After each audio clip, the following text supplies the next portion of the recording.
Spirit, both now and into ages of ages. Amen. Incidentally, Clint, we follow the Jewish kind of clock, and that is today at sundown is tomorrow. So it's already Sunday now. Okay, and so today we celebrate All Saints Sunday, which I will talk about in the homily tomorrow with the gospel lesson. But we also celebrate today the holy prophet Eliseus. The Western church Bibles call him Elisha, and he was the disciple of Elijah, the great prophet. When God let Elijah know that his days were numbered, he told him that Eliseus, who was of the tribe of Reuben, was going to be a successor. And so he went and got Eliseus and prayed over him and draped his mantle around him. Like today, bishops and priests have vestments. Well, traditionally, prophets of the Old Testament had mantles. That is, they had a kind of cloak that was draped around them. And that told Eliseus that he was going to be Elijah's successor. And so he followed Elijah for several years and learned the things and received the grace of God. And when Elijah told him he was leaving, he desperately begged him not to. And this is a wonderful scene. Elijah says, "You stay here and pray, kneel."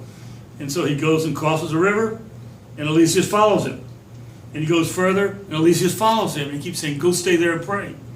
And finally, Eliseus saw a chariot of fire come down from heaven, so that Elijah was one of two people in the Old Testament who was taken to heaven without physically dying.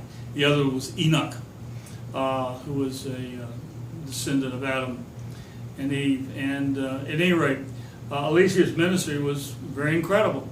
There were a number of miracles he created. When the people were starving, he created loaves. When there was no water, he created a spring. He raised someone from the dead, Naaman's servant. And Naaman, incidentally, was an Assyrian. It was Naaman. Naaman, he cured from leprosy. It was the child of a woman that he raised from the dead. And so there are these series of miracles that were even more than that of Elijah, and so on, so that he was one of the voices of God to the Jewish people. And he was able to do that because he obeyed God. When Elijah came to him, he left his family and followed Elijah and learned the things of God. The only thing he didn't obey was when Elijah was leaving. He didn't want him to leave, so he's hanging on to his coattails because he was so attached to his mentor, this holy man in God.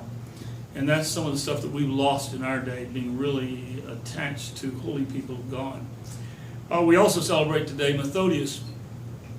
Methodius was a monk of the 9th century. He was had the finest secular education of his day in the Byzantine Roman Empire. And he became tonsured as a monk and so on. And when the period of persecuting icons occurred, he stood up for the usefulness of icon as holy objects that helped us in our prayer relationship to God. And as a result, the last icon persecuting emperor, Theophilus, had him arrested and threw him in prison on a very deserted island in the Aegean. And he was in prison with two brutal criminals who brutalized him the whole time he was there. And there was starvation, and there were beatings, and so on.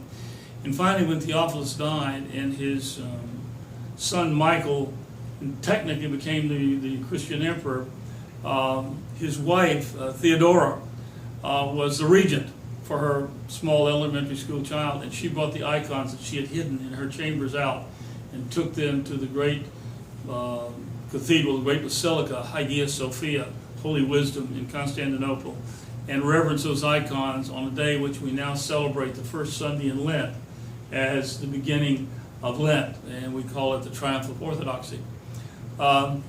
He was actually, Methodius was taken out of imprisonment by Theodora and restored to the monastic priesthood, and then was made the Patriarch of Constantinople. And so he was the first icon-supporting patriarch at the end of the period of persecuting icons. And so we celebrate him today as someone that had the courage to stand up for the truth, and that's why we call him confessor.